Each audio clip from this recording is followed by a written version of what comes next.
wisdom, prudentia, justice, justitia, temperance, temperantia, courage. fortitudo. Applying ancient philosophy to modern life, this is the Sunday Stoic.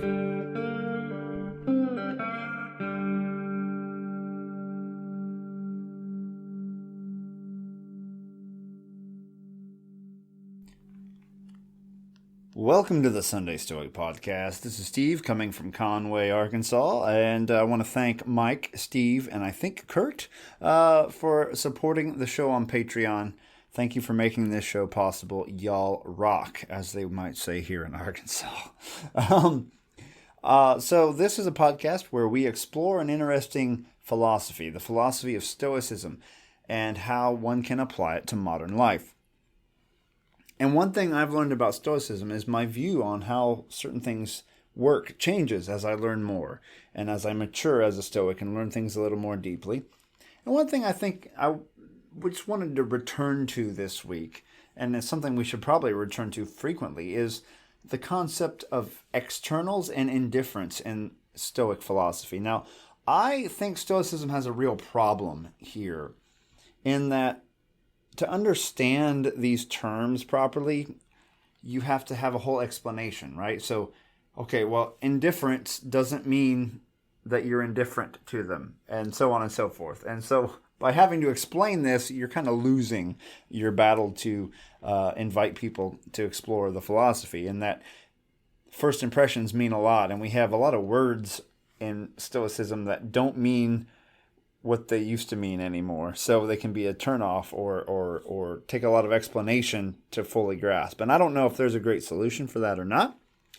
But I want to talk about indifference today.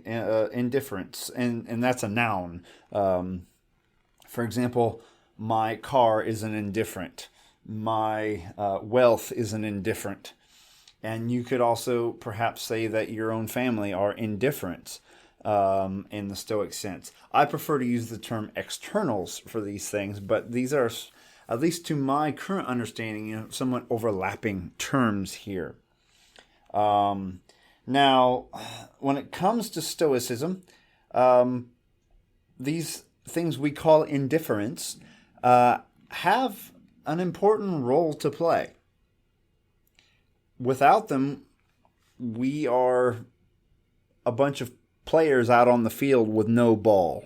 We can't play the game of life without these indifferents. They are the stuff that the game of life is made out of. So before we continue, let's hear from the discourses of Epictetus, just to remind us of his view of the role of indifference. The Discourses of Epictetus, Book 2, Chapter 6. The hypothetical proposition is indifferent. The judgment about it is not indifferent, but it is either knowledge or opinion or error. Thus, life is indifferent. The use is not indifferent. When any man tells you that these things are also indifferent, do not become negligent. And when a man invites you to be careful about such things, do not become abject and struck with admiration of material things.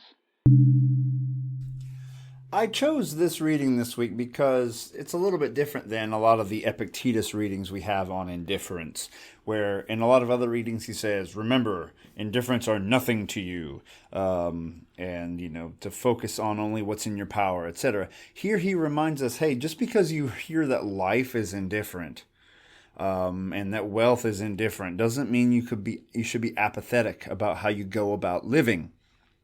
On the same token, don't put too much value on material goods, right? So, indifferents are things outside of our ability to control.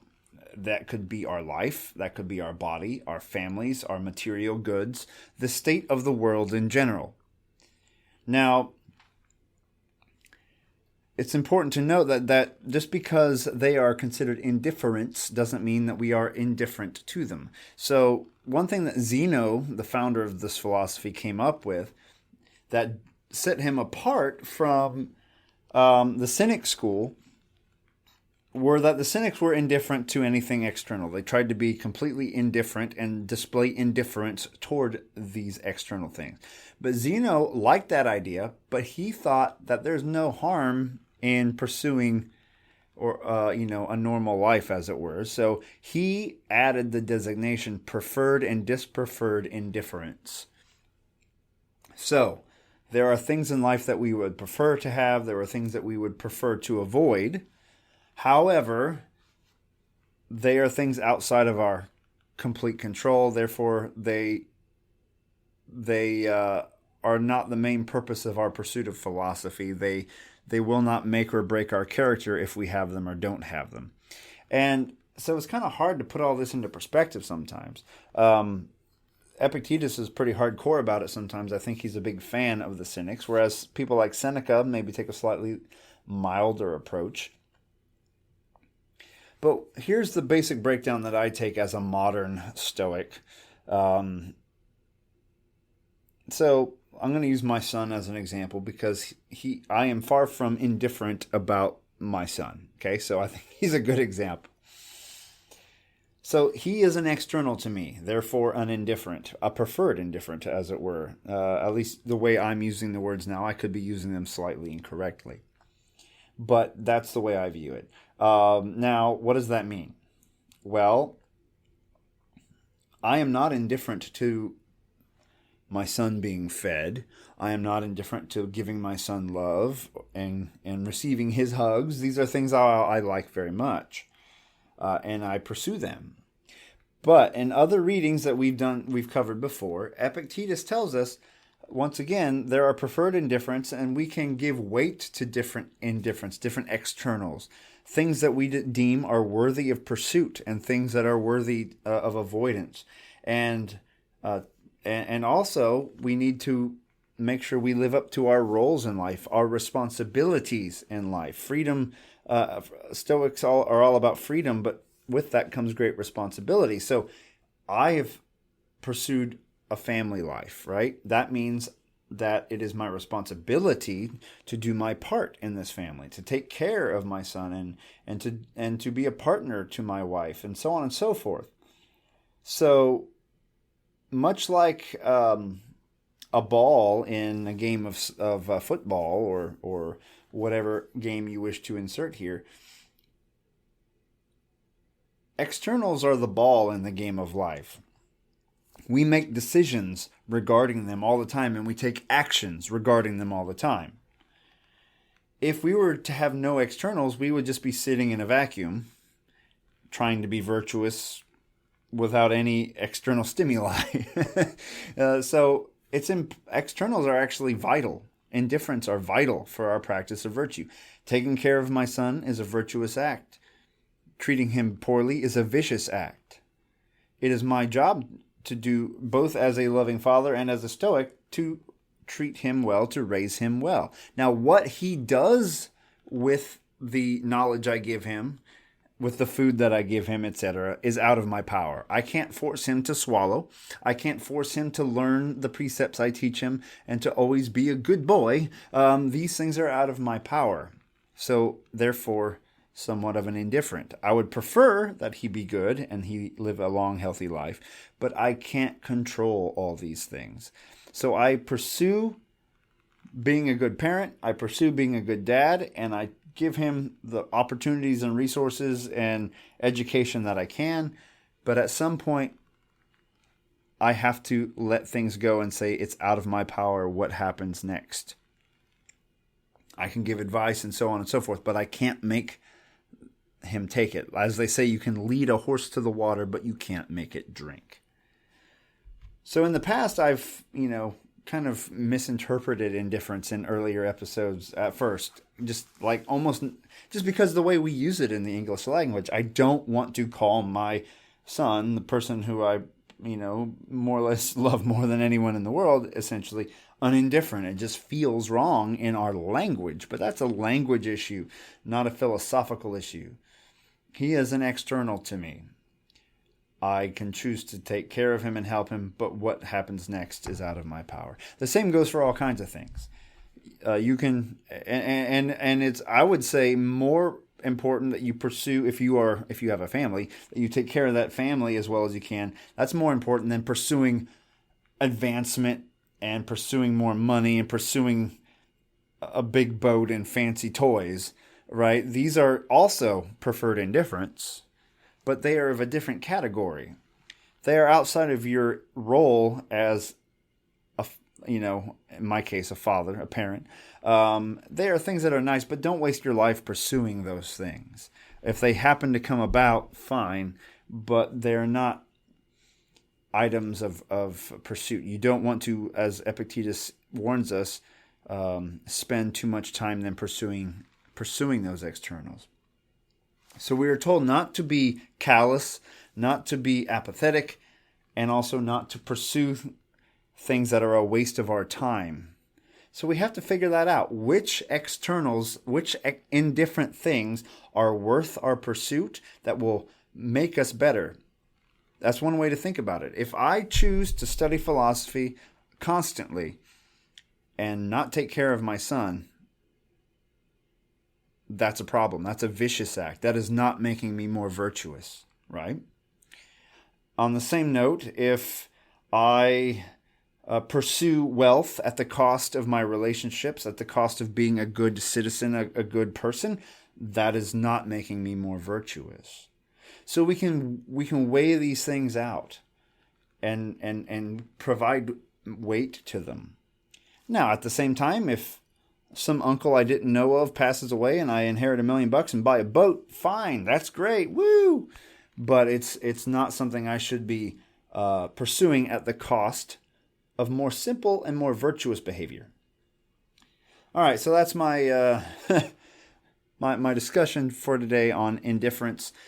Just to remind us that we need not be indifferent to indifference, right?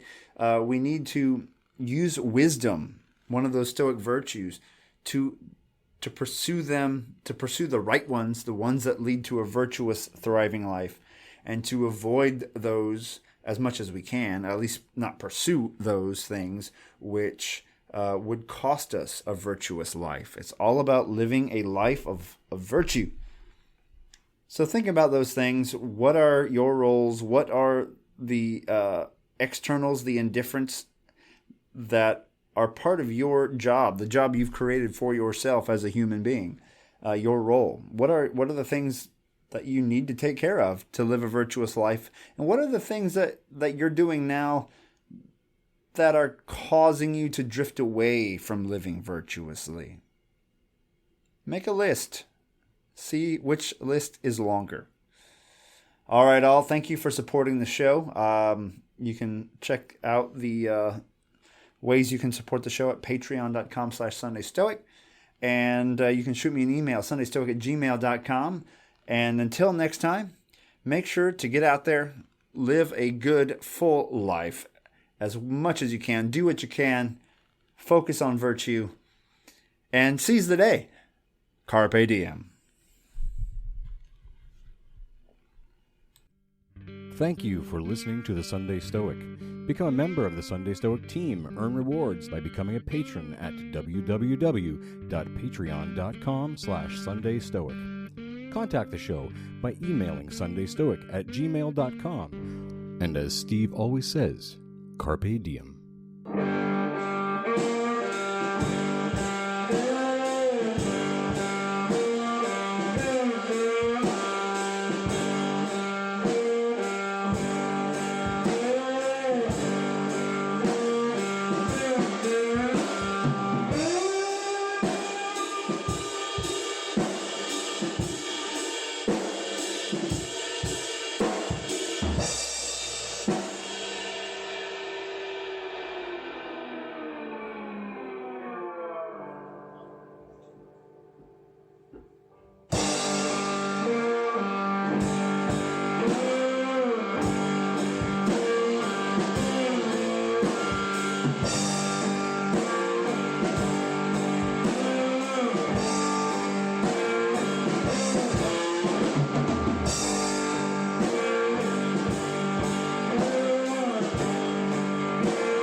to.